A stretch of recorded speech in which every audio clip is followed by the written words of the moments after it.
Annie Cyrus is a Sharia survivor. She was abused and imprisoned as a teen in her native Iran. She escaped to America and is an advocate for women and girls suffering under Sharia.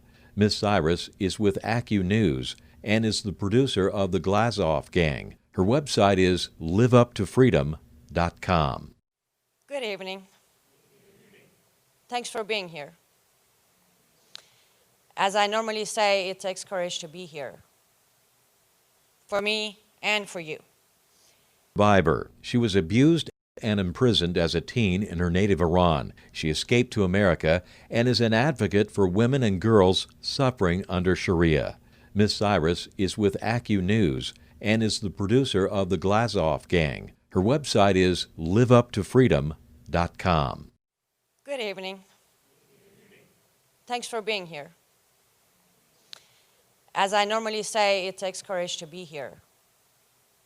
For me and for you. Because unfortunately, based on 8 years of misinformation, in this beautiful country, we're standing where the truth is punished by violence. I was born and raised in Islamic Republic of Iran, and it's very important to always say Islamic Republic of Iran. Reason for that, I come from a country with a very beautiful culture, a very beautiful history.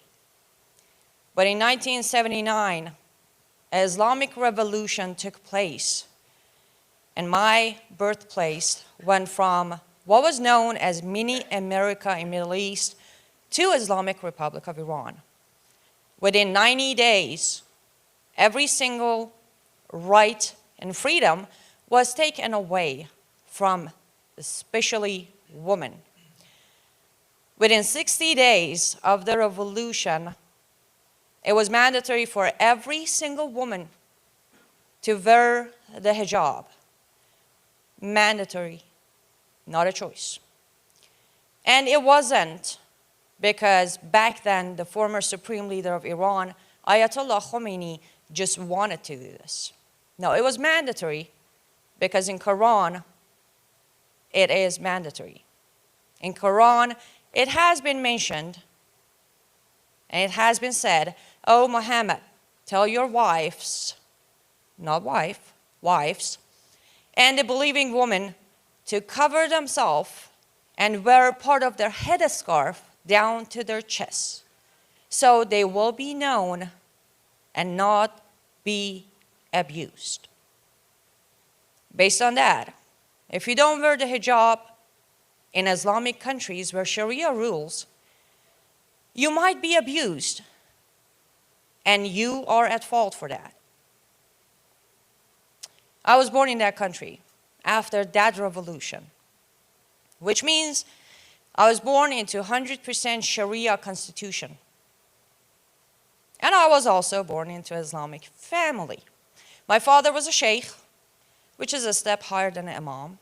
And my mother was a teacher of Quran, and also she would teach other women how to be a devoted Muslim woman. I lived the first 15 years of my life in Iran. I escaped. I came legally to America. And as I'm standing here, I am a proud American citizen.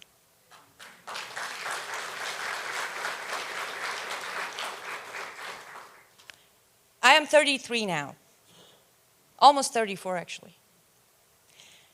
And I can tell you, when I came to this beautiful country, I came with one promise, and that was freedom. And I don't have it today. I don't.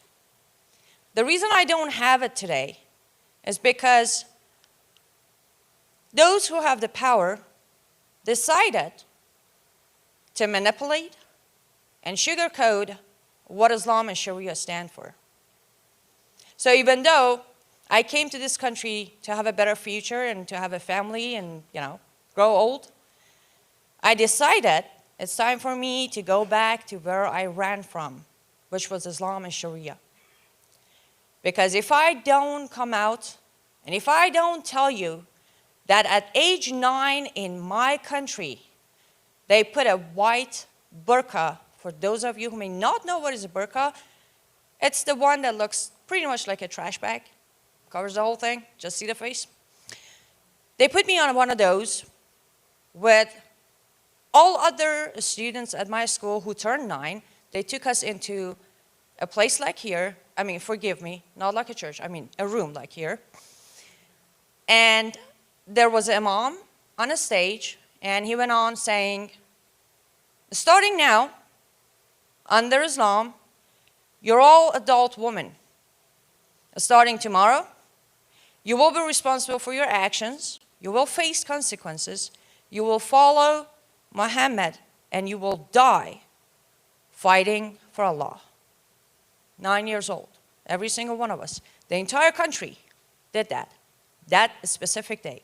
Any little girl at age 9 went to one of those rooms and was informed that starting right now, she's not a little girl anymore. She's an adult woman. Oh, important part. You also will get married if your father decide for you to get married. If I don't stand here and I tell you, my father decided for me to get married, and he sold me when I was at the end of my 13, getting close to my 14, to a man, and in return he received $50. He received American dollar, and a worth of a month of opium use for his use. If I don't tell you this, you would most probably think child marriage or child bride is a cultural thing. No, it isn't. It's an Islamic thing. It is authorized by Allah and practiced by the perfect man, which is Muhammad. He had a wife who was 6 years old. Well, yes, he didn't consummate the marriage until she was 9. But because of that, and because in Quran Allah said, we sent you Muhammad the prophet, the perfect example of a man, so you do what he does. To this day, a Muslim man can marry a little girl as young as an hour old and can consummate that marriage at age 9. I was close to my 14, but I can tell you, it doesn't matter. I could be 9, I could be 5, I could be 14. The worst part of it is the feeling when you stare at your father. I know America. I know the beautiful culture here. I know a father would die for his daughter. But I had a father who handed me to this man to make Allah happy. Not only he didn't protect me, he put me purposely on harm's way. And if you think my father was the only man who decided to do that, no. In average, every single day, between 5 to 7 little girls are being sold in Islamic countries. Every single day. Because there are so many people who want to believe that there's a heaven for them. And if they sell their little girls to a man, they will buy a spot for themselves there. I personally don't believe in that heaven. Technically, I'm not an ex-Muslim. By definition, they call me ex-Muslim because I was born in an Islamic country. In an Islamic country, you don't have a choice. When you're born, they will stamp your birth certificate as a Muslim. But when, on that day at age 9, in that room, when the imam was done talking, they got us all up and said, say the Shahada. Shahada is when you officially convert to Islam and you basically admit that there's no God but Allah and Muhammad is the only prophet. I didn't say it. There was too many people talking. Nobody noticed I'm not saying it. Because somewhere in my head, I knew there is no way God would tell my father or any other father to do this, to cause rape on their little girls so they can go to heaven. I was lucky. I was fortunate to somehow know this. I don't know how I knew it. But there are so many people who don't. There are so many Muslims that if you ask them if they read the Quran, they will say no. They haven't. They only read the parts their imam and leaders tell them to read. But I actually have read the Quran. By around age 5, I had the Quran memorized. I had no idea what I was saying. I just had it memorized because my mom would drag me with her to all these classes where she started, she would teach Quran. But then when I went to school, starting 2nd grade, they say mandatory, you have to learn Arabic because you need to learn Quran because you need to say the prayer. I raised my hand and said, quick question. So you're telling me Allah who created this is not bilingual? All he got is Arabic? I got 3 days suspension. Later on, I started reading the Quran for myself. I came to the first surah, which every Muslim, ask any of them, ask them if they do their prayer. They say yes. It's 5 times a day. The entire thing is 20 times. So they repeat the first surah of Quran 20 times. And the very last verse of this surah, forgive me, I'm just a messenger, refers to all Jews and Christians as the cursed people. So every Muslim, radical or not, extremist or not, lovely or not, moderate or not, 20 times a day calls everyone in this room people who were cursed by Allah. I think that was the first time I stood there, I'm like, wait, what? So Allah says, I created everyone equally, but then decided to curse some of his creation, question mark. Moving forward, when my father sold me, took him 5 minutes to sell me, 5 minutes. First I cried, then I begged, then I asked him why. He brought the Quran and put it in front of me. He went to the 4th surah of Quran and he read, where he is in charge of me. Because I have half the brain and he's got the full brain. Then when the so-called husband started beating me non-stop, I went to my father. I said, he's beating me. He brought back the Quran. 4th surah, read.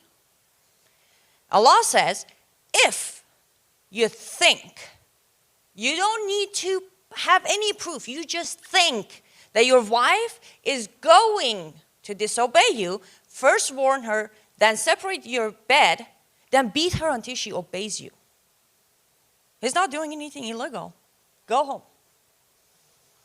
So I kept reading the Quran. The more I read, the more I realized, oh my God, who is this Allah? Everything, every word, every single verse of this book is teaching nothing but hate. Yes, I'm not here to spread hate. I love everybody. I would say, I think it's fair to say, after what I've been through, and let me just quickly give you a recap. I was put in prison, I was lashed, I was beaten, I was raped, and I was sold to marriage. I think after all that, by age 15, I would have every right to hate everybody. But no, I want to love everybody. But the problem is, how do I love someone who is reading this book where the book tells him to sell your daughter, to beat your wife, and also, by the ways, just in case if you're not happy with one wife, you can get the second one, third one, hey, get the fourth one. An unlimited rental wife, also known as, sex slaves. How can someone read this book and expect me to love him? Because he doesn't love himself. Where does love come from? I gotta love me before I can love you. And if this man is willing to follow these orders, it's impossible for him to have any love for himself. So, again, I don't hate them. I pray for them. I do. I talk to many of them. Those who tell me they have never read the Quran, I actually tell them, please do me one favor. And I will also ask you, please grab the Quran, and I don't expect you to go through the whole thing. Just read the 4th surah of Quran. It's called An-Nisa, the woman. 176 verses. Allah took the time to have a full surah to tell a man to count a woman as nothing. No respect. Nothing but a property like I was. I was nothing but a property to my father. That's why he sold me.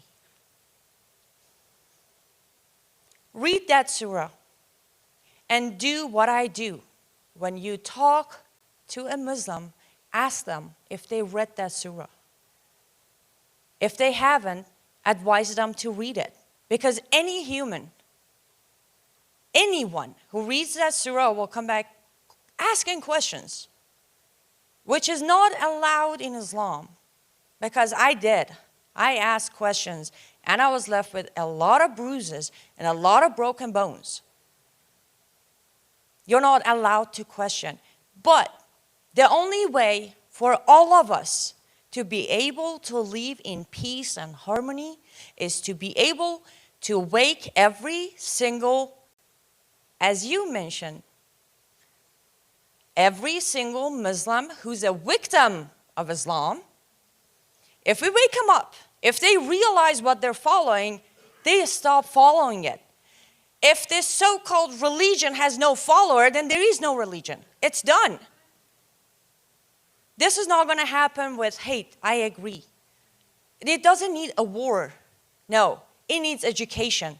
Everybody needs to read this Quran.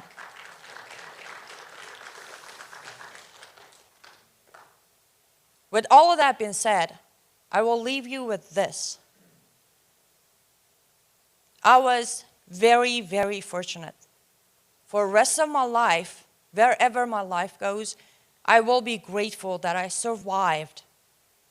Even though they broke me into pieces, they shattered me to pieces, I was able to build myself back up and have the opportunity to stand here and give you my life story. But please remember, every single day, there is at least one Anni Cyrus left behind. And when they go to sleep, they always pray that all of us will do something to save them. So as long as we are quiet, we are no answer to their prayers. Please get educated and then start educating other people. Speak out. Love everyone, but speak out. This is a danger, not just for us Americans. This is a danger to human society. And if I know one thing about everyone in this room, you all have your humanity. That's why you're sitting here. I know you love America, but I think beyond that, you love human society. Thank you so much.